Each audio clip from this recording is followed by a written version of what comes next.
يا صباح الورد والفل والياسمين على عينكم حبايبي، عاملين ايه؟ يا رب دايما تكونوا بألف خير. الوصفة بتاعتنا النهاردة سهلة وبسيطة ومش محتاجة اي غلبة.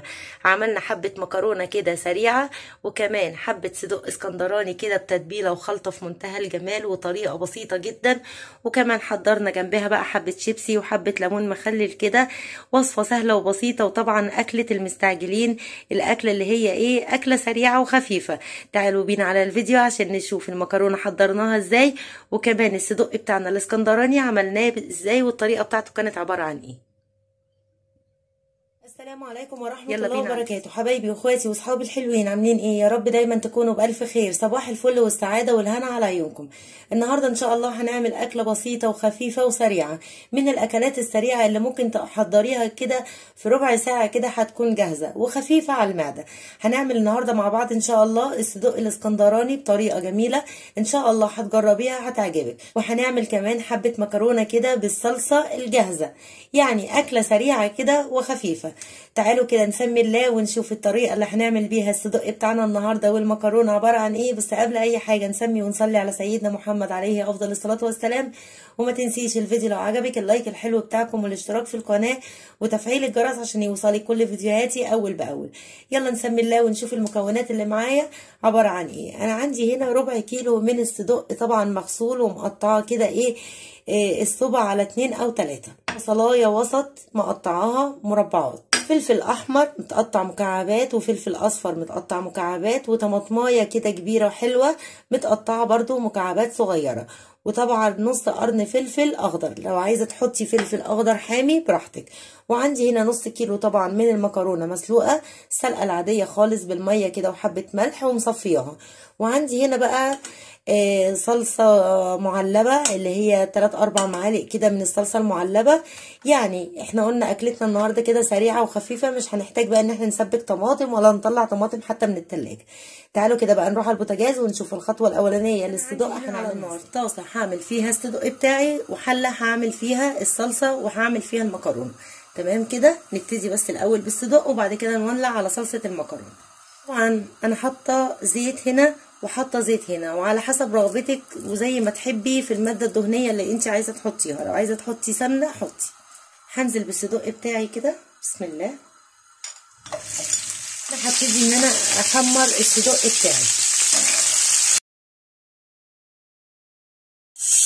انا عندي كده الصدق بتاعي ابتدى ان هو ايه يتحمر. دلوقتي هنزل بالبصل بتاعي، بس هسيب حبه كده عشان اعمل بيهم الصلصه للمكرونه. طبعا لحد ما البصله بتاعتي تدبل كده شويه، هبتدي ان انا انزل بباقي الخضار بتاعي.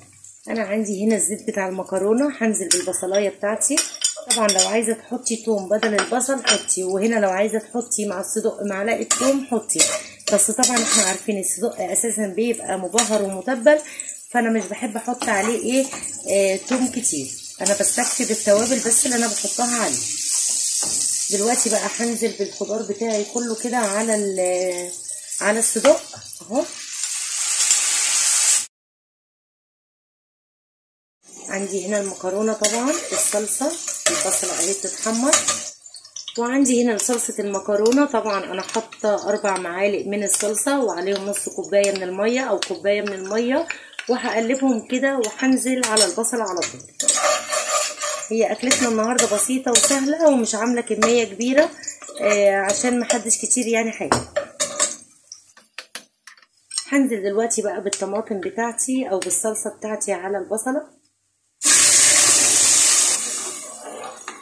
اهي، وهسيبها بقى ايه تتسبك مع نفسها. طبعا هضيف لها معلقه من الملح ومعلقه من الفلفل الاسمر وربع معلقه كده من السكر عشان تعادل ايه نسبه الحموضه. انا عندي الصدق بتاعي هنا كده يعتبر ايه كده خلاص في الاخر اهو.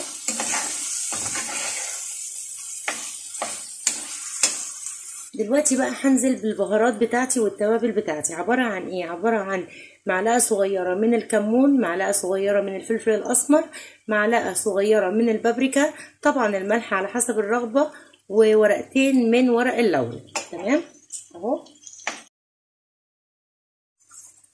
بصوا الصدق بتاعي اهو، بصوا طالعه ريحته طبعا في منتهى الجمال. وطبعا الصدق ريحته لوحده بتبقى قلبه كده ايه ريحه الدنيا. طبعا الاكله ممكن تكتري زي ما انت عايزه، انا عامله بس كميه صغيره عشان قلت لكم ايه لفرد واحد بس اللي هياكل او فردين.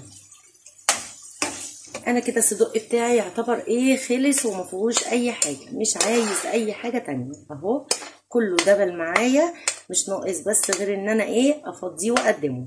تمام كده انا هطفي عليه النار لغايه بقى ما المكرونه بتاعتي كده ايه اعملها وتستوي. انا عندي هنا مكعب ماجي برضو هحطه مع صلصه المكرونه، انا بحب صراحه الماجي مع الصلصه في المكرونه. تمام عندي الصلصه جاهزه، هبتدي بقى ان انا انزل بالمكرونه بتاعتي اللي انا سلقاها. اسرع وجبه غدا ممكن تقدميها او وجبه عشاء، بصي على حسب كده ايه ما تحبي، بس بجد بتبقى في منتهى الجمال. كمان ممكن تعمليها بكميه اكتر، انا طبعا عامله بس ايه كميه صغيره. انا دلوقتي بقى هغطي المكرونه واسيبها لغايه ما تتشرب شويه من الصلصه، وبعد كده نرجع بقى ونغرف الاكله. حبايبي رجعت معاكم تاني، انا هنا بقى خلصت ايه المكرونه بتاعتي، وطبعا الصدق بتاعي جاهز. المكرونه اهي سريعه وبسيطه وخفيفه ما فيهاش اي حاجه متعبه، وكمان الصدق بتاعنا الاسكندراني بالخلطه بتاعته والتتبيله بتاعته الجميله.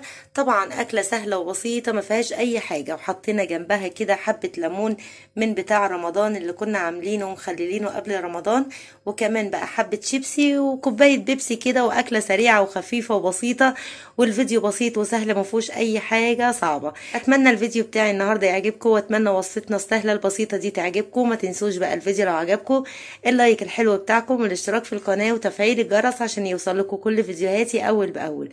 نتقابل الفيديو الجاي على خير ان شاء الله في وصفه كده سهله وبسيطه. اسيبكم في حفظ الله ورعايته، اتمنى لكم كل الخير والسعاده والهنا وراحه البال. اقول لكم حبايبي صباح الورد والفل والياسمين على عيونكم. السلام عليكم.